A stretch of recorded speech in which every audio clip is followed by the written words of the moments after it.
Disclaimer, this is for educational purposes. Rule 120, paghatol.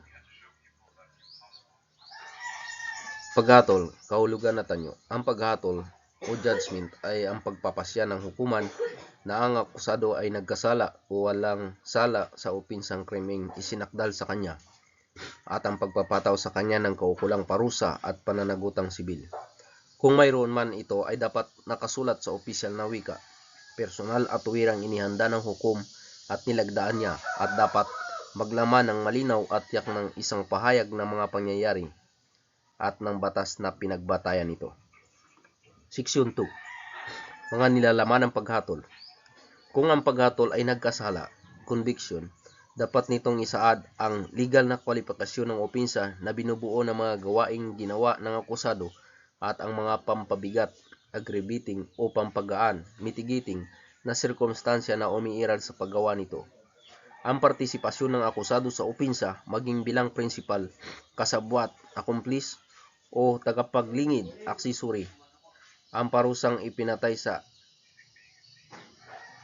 sa akusado at ang pananagutang sibil o mga pinsalang idinulot ng kanyang maling gawa o pagkukulang na dapat mabawi mula sa akusado ang panig na agrabyado kung mayroon man, maliban kung ang pagpapatupad ng pananagutang sibil sa pamamagitan ng isang hiwalay na aksyong sibil ay ipinagliban o inilaan, reserve o ipinaubaya, waive.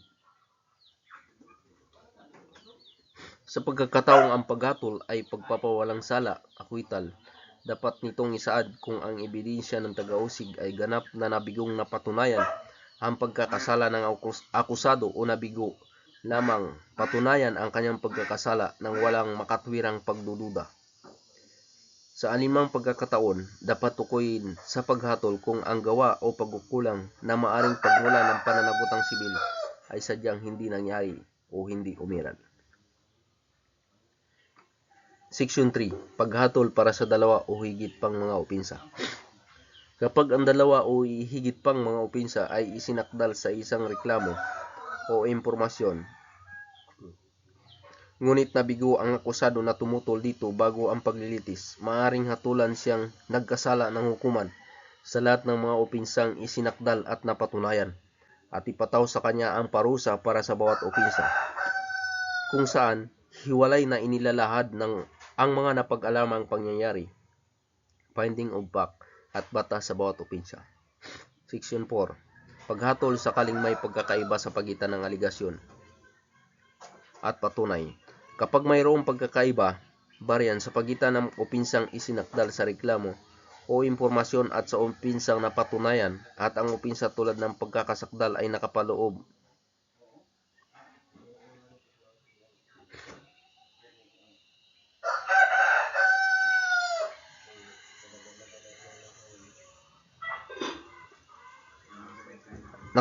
sa o sadyang kinapapalooban ng opinsang napatunayan, ang akusado ay dapat hatulang nagkasala sa opinsang napatunayan na nakapaloob sa opinsang isinakdal o sa opinsang isinakdal na nakapaloob sa opinsang napatunayan.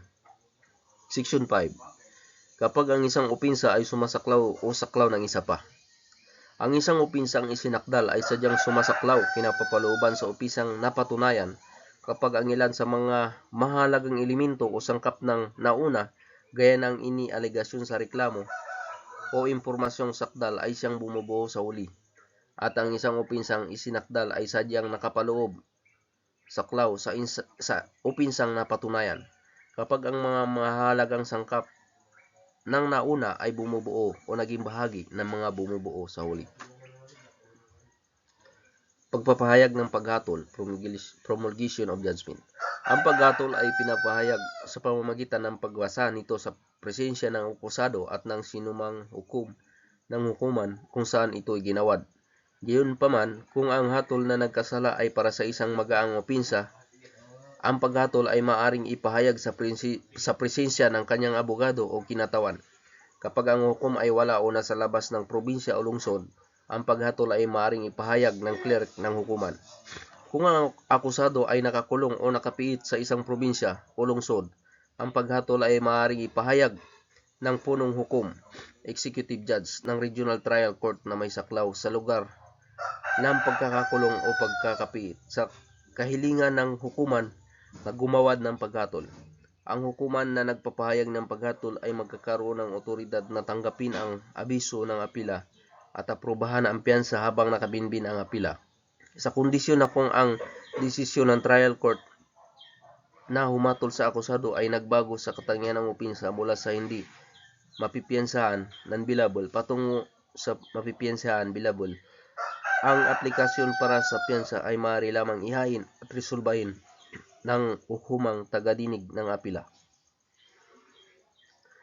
Dapat magbigay ng abiso ang kaukulang clerk ng hukuman sa akusado ng personal o sa pamamagitan ng kanyang tagapanagot, bondsman, o warden at abogado na nag-aatas sa kanyang dumalo sa pagpapahayag ng desisyon. Kung ang akusado ay nilitis nang wala siya, tried in absentia, dahil tumakas siya sa piyansa o tumakas mula sa kulungan, ang abiso sa kanya ay papadala sa kanyang huling kilalang tirahan. Sa sakaling mabigo ang akusado na sumipot sa itinakdang pitsa ng pagpapahayag ng paghatol sa kabila ng abiso, ang pagpapahayag ay gagawin sa pamamagitan ng pagtatala ng paghatol sa criminal docket at pagpapadala sa kanya ng kopya nito sa kanyang huling kilalang tirahan o sa pamamagitan ng kanyang abogado. Kung ang paghatol ay pagiging nagkasala at ang pagkabigo ng akusado na sumipot ay walang makatwirang dahilan, mawawala sa kanya ang mga remedyo na magagamit sa mga tuntuning ito laban sa paghatol at ipinag-uutos ng hukuman ang kanyang pag-aresto sa loob ng 15 araw mula sa pagpapahayag ng paghatol. Gayunpaman, ang akusado ay maaaring sumuko at mag-hain ng mosyon para sa pahintulot ng hukuman, leave of court, upang magamit ang mga remedyong ito. Dapat niyang isaad ang mga dahilan ng kanyang pagliban sa itinakdang pagpapahayag at kung napatunayan niya na ang kanyang pagliban ay may makatwirang dahilan, siya ay papayagang magamit ang nasabing mga remedyo sa loob ng 15 araw mula sa abiso. Section 8. Pagtatala ng paghatol. Matapos maging pinal ang isang paghatol, ito ay dapat itala alinsunod sa tuntunin ng 36, Rule 36. Sa tuntunin 36 o Rule 36. Section 9. Ang mga umiiral na probisyon na sumasaklaw sa pagsuspindi ng sentensya, probasyon at parol ay hindi apektado ng tuntuning ito. Walang anuman sa tuntuning ito ang makakaapekto sa anumang umiiral na probisyon sa mga batas na sumasaklaw sa pagsuspindi ng sentensya, suspension of sentence, probation o parol. Ito ay mula sa Revised Rules of Criminal Procedures, Rule 120.